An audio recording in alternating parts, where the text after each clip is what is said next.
আসসালামু আলাইকুম প্রিয় দর্শক বন্ধুরা, কেমন আছেন সবাই? আশা করছি সবাই ভালো আছেন। আবারও হাজির হয়েছি নতুন একটি ভিডিও নিয়ে। বন্ধুরা, আপনারা তো জানেন আমাদের পরিচিত পল্লীগ্রাম টিভির ওনার রবিউল দা নতুন একটি সিনেমা নির্মাণ করতে যাচ্ছেন।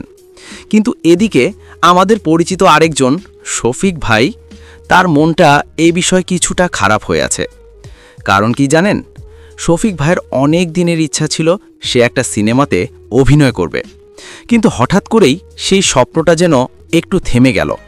কারণ রবিউল দা এখন আর শফিক ভাইকে পল্লীগ্রাম টিভির কাজের জন্য নিচ্ছেন না। তবে বন্ধুরা, শফিক কিন্তু হার মানার মানুষ না। সেই ইতিমধ্যে বং লুচ্চা টিমের সাথে যুক্ত হয়েছে এবং খুব শিগগিরই তাদের নতুন নতুন ফানি ভিডিও আসছে। আমাদের বিশ্বাস আছে শফিক একদিন অবশ্যই বড় সিনেমায় অভিনয় করবে এবং ভবিষ্যতে হয়তো পল্লীগ্রাম টিভিকেও টক্কর দিতে পারে। তাই বন্ধুরা, আপনারা রবিউল দা এবং শফিক ভাই দুজনকেই সাপোর্ট করবেন, কারণ তারা দুজনই আপনাদের ভালোবাসা এবং আনন্দ দেওয়ার জন্য কাজ করে যাচ্ছেন।